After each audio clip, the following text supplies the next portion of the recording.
And the UN has launched a new appeal for aid funds for Syria, the biggest humanitarian appeal in history. It's asked its members to give $3.9 billion in new emergency funding. $1 billion of that is meant for humanitarian needs inside Syria. Another $2.9 billion is for refugees. A large chunk of that money will go directly to the governments of Lebanon and Jordan, where hundreds of thousands of refugees have fled. This new cash will be added to the $1.5 billion pledged earlier this year. Al Jazeera's diplomatic editor, James Bays, is at the UN in Geneva. The amount of money they're asking for here is staggeringly vast. They know it's going to be a difficult task. Remember, it was only at the end of January that they asked for $1.5 billion. They've got so far about 80% of that, but this is so much more. It's going to be a hard task, and that was certainly a point made by both the UN High Commissioner for Refugees and the UN's humanitarian chief when they sat down with me. I think the world does feel for the people of Syria, is appalled by the brutality. There's no doubt that this is a lot of money, but we are going to go all out to raise it.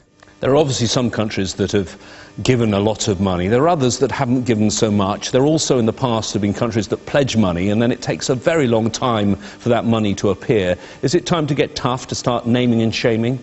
I don't think it's time to start naming and shaming. It's time to make people understand that this is not only a matter of generosity. This is a matter for everybody of enlightened self-interest. Humanitarian aid is extremely important to address the suffering of people. And I mean, it's heartbreaking to see what's happening to the Syrian people, and especially the children, and I mean, the stories we hear and the trauma we see. Would you accept that over the last 2 years, both of you, that the UN's response on the humanitarian crisis has been behind the curve? You keep coming up with predictions. For example, the prediction on refugees.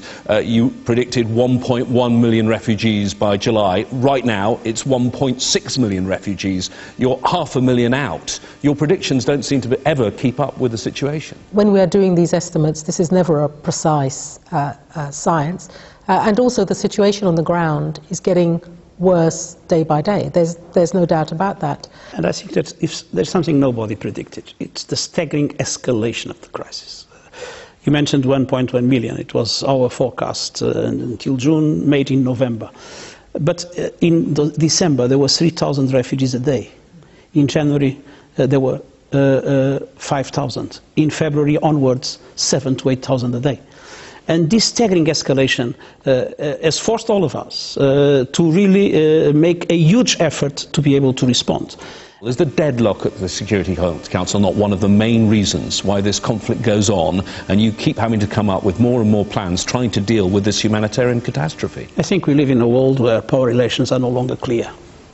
And the international community has lost much of its capacity to prevent crises and to timely solve them. And what you see now in the Security Council is exactly that, is the inability of the international community to come together, to find a consensus and to act in order to make sure that a conflict like that is stopped.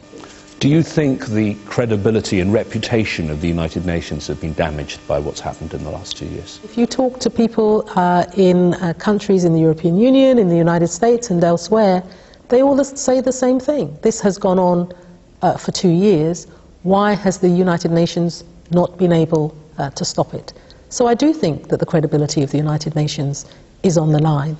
The point that I make is that the United Nations is made up of 193 member states. It's not just people like me and António Guterres. It is 193 member states. And crucially, we need those 15 countries on the Security Council, but particularly the permanent 5. To come together and to really work together to find a solution.